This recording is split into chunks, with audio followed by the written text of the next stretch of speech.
Good day, ladies and gentlemen, this is Kallestofeles, and it is that time of the week again, where we go where no one has gone for a very long time. Into the past, of course, and this time we shall be taking a look at the sequel to the original Hexen, named Hexen II. So, grab a cup of hot coffee or tea or beer or whatever makes you happy and strap yourselves in for the ride. I will be going through the whole shebang on PC platform as always. So, as we spoke about the great Hexen 1 the last week, it is only proper to follow that up with its sequel, Hexen 2. From the initial naming of the title, you might think that that is the second game in the series, regarding the Hexen title specifically. While that is true, however, as discussed earlier, this game also belongs to the Serpent Riders trilogy, which makes it actually a third installment in the series. The first being not Hexen 1, but actually Heretic. We shall see where the games take me. Maybe I will visit Heretic in the future as well. It is likely anyway, but back to Hexen 2. It still has the same dark fantasy theme and is still a first-person shooter. It was released on the 31st of August 1997 and is using a modified Quake engine which boasts both single and multiplayer game modes. Also, this time we have 4 selectable characters to play as, opposed to 3 in the previous installment, and those 4 are the Paladin, a Crusader, a Necromancer, and an Assassin. Each character has not only unique weapons to their class, but also unique traits, which complement their playstyle and are gained when reaching a certain level with your character. Yeah, this time Hexen brings on experienced points into the game as well. Other notable changes from the previous title are destructible environments, some mounted weapons such as ballista, and the Tome of Power making its glorious return from the Heretic days. This item, once activated, changes the 4 weapons your character is wielding, giving them more powerful alternative attack modes. A great example of it would be Necromancer's 4th weapon, the Raven's Staff, which usually shoots out 3 shots in a burst, dealing mediocre damage and taking a whole lot of mana. With the Tome of Power though, this staff turns into a true beast from beyond, firing a blob of ravens, hence the name, which on impact spread out and will relentlessly peck your enemies to pieces, just like the Wraith Verge did in the original Hexen. Now, the source code for Hexen 2 engine was made public on the 10th of November year 2000 under GPL license, and this gave way to porting it to other platforms, such as Linux, where I played through the whole thing. The footage you're seeing is from a source port named GL Hexen 2.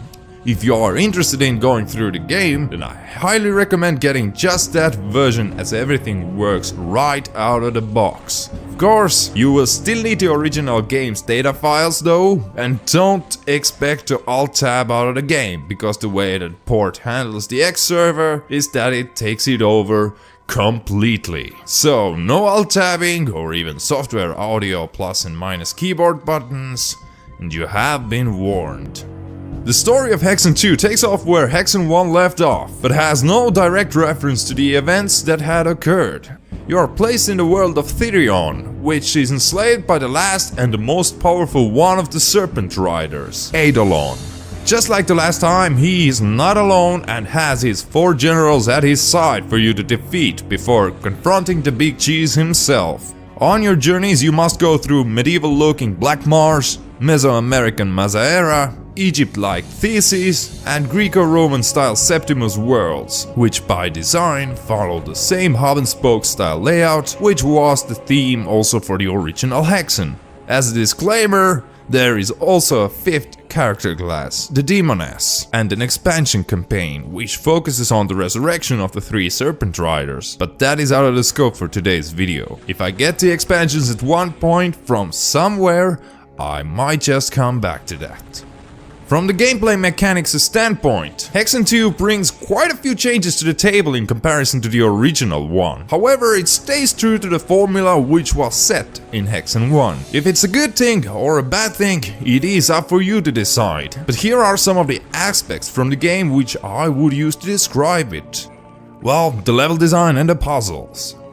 Okay, the level design has only improved on almost every aspect. The worlds are very distinct with clear themes and atmosphere. They seem like huge mazes at first, but once you start making the connections on what is connected to what exactly, and once you figure it out, it is really enjoyable. As a recommendation though, if you decide to give this one a go, I would recommend dedicating one whole level to one sitting, straight through. Why? Because the puzzles are back. There are so many puzzles in this game, the majority of them are really enjoyable. However, should you lose track on what you were supposed to achieve, it can be a real pain to get back onto the flow of it. There are also notes left behind by an adventurer for you to aid you in your quest, which provide vague hints on what you must do in every level in order to progress through the game. Those hints are vague at first, but once you start rolling with the lore, they do become pretty clear. Hidden buttons and rooms also make their appearance sometimes, more than they are asked for, and being true to the Hexen formula, yes, hidden rooms and secrets are also required in this game in order to progress through some stages of the game. Then there are 4 character classes which behave quite differently, and due to their skills and arsenal, they also play very differently. I am not going to list every weapon for every class or similar, as it would make this already long video into a 14-minute bad amateur unboxing video, but I will list different abilities which each character gets with enough experience under their belt, as this is one mechanic which very few FPS titles at the time took advantage of. The Paladin, for an example, will get a movement buff whilst underwater at level 3, and a skill called Divine Intervention at level 6, which allows the Paladin to respawn at the beginning of a level upon receiving a fatal blow. The idea is good, but this game also has very good save game mechanics, so it's a bit of a wasted potential there. The Crusader will get Revivification at level 3, allowing him to heal himself periodically whilst in battle, and Holy Strength at level 6, which makes some fallen foes drop orbs of strength. Upon picking up the orb, Crusader's vitality and power is increased for a limited duration.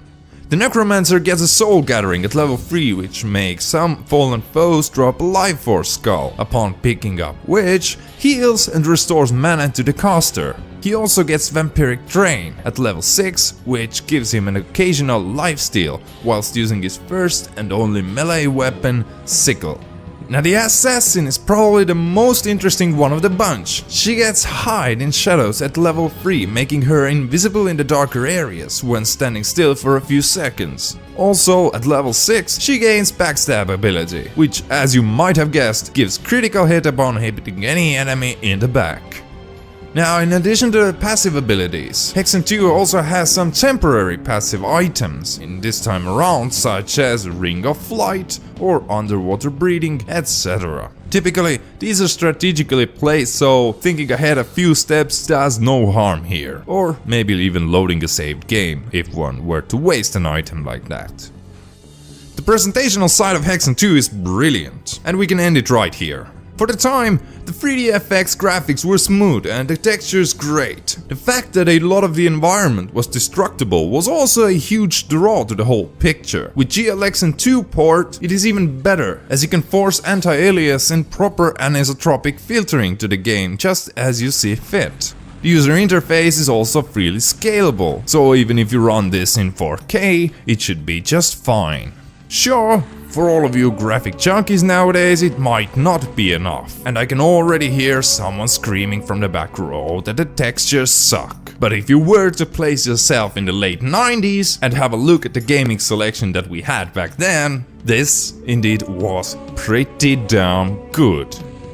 The audio work is also top notch, and there is very little to whine about. Sure, every character only has a few unique lines, but who cared for such a thing back in the 90s? You will hear that mage's skull spell coming at you from miles away whilst recognizing it anywhere.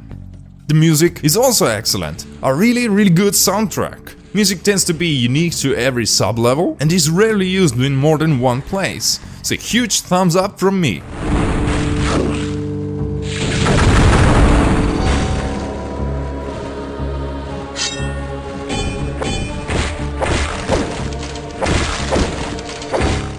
But right, so it has already been a very long video, but there's still more to come. So I'll try to keep it under control now. Let's go through the game, or what was my experience like going through Hexen II. I don't know where to begin. Out of a habit, I went with the Necromancer and also had a Warlock or hard difficulty, and I must say that the first level was probably one of the toughest survivals I've had in a while. Upon just starting the game, the mage spawns in and kills you in 2 to 3 hits, whilst you need to take him down with a sickle. Yeah, I was up for a good challenge though, and that's exactly what I got. Now that I think of it in retrospect, the first level was probably the hardest, mostly due to lack of ranged weaponry and mana. Once I did get the weapon or a spell, yeah, Necromancer is once again 2 weapons, 2 spells. This time though, the spells are above great at demolishing everything in your path. However, as I reached the first real hub world, there were a couple of things that I started to realize really quickly, and not all of them were a blast. Firstly, I understood really quickly that the game is a deconstruction simulator, as it is recommended to destroy basically every piece of the destructible world wherever possible, as there are portals and all sorts of goodies tucked away neatly in various places where you would never know to look. And those various places, yes, are indeed a requirement in progressing through the game. So it was getting interesting again. Another thing that I quickly realized was how much of a pain can an inventory position reset be. You see, you will be using quite a few items during early game on harder difficulties in order to survive. Call it, make use of everything that you're given. Now the issue with that is that you typically want to set your selected inventory item as a healing potion or similar for a quick access. However, in this game, that selected item is reset every time you load a game or step out of the one sub-level to another. This means that instead of all your precious potion, you will find yourself using torches quite a few times. But those are just minor annoyances. Until the worst of the worst nightmares also returned as a realization. As a disgusting realization which has not been fixed for 20 years now. You see, the first real hub world in Black Marsh has a 50-50 chance that a writing appears in a book, which is placed in the map at any of the 3 designated locations. Let it sink in for a second. So you have a bug which stops a book with a writing needed to progress through the story from appearing at one of the 3 designated locations on the map for 20 years now. Wow. Well, you might say, just so what? Just read the book online or similar. No. The events are scripted in a way that if you don't read the book, you cannot get the next item needed in order to progress through the game, even if you know exactly where the item is. I spent 1 hour trying to run through all the places that the book is supposed to spawn at. Always loading back before the beginning of the level to avoid the bug, but no, there was no success. So I literally had to use no clip in order to progress through that part.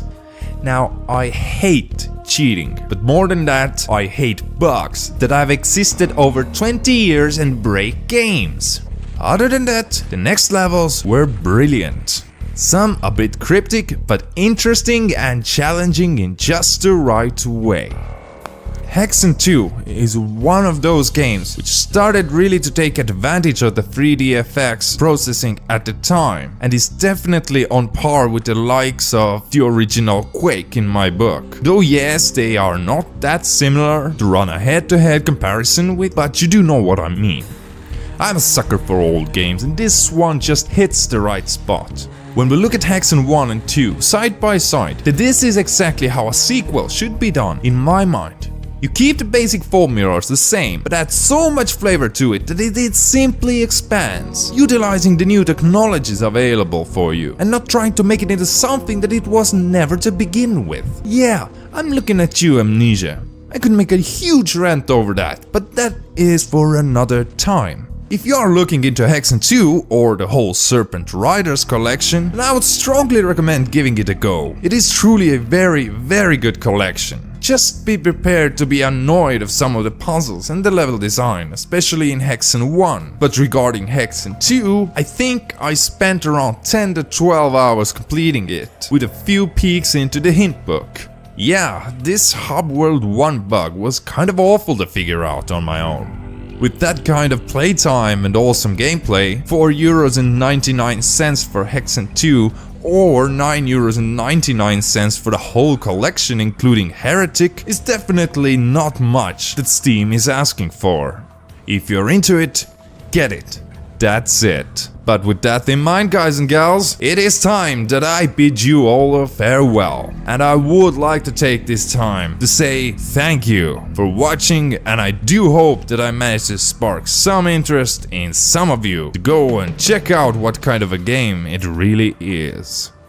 Thank you again for watching, and I wish you all have a chicken to hex somewhere nearby, wherever you are.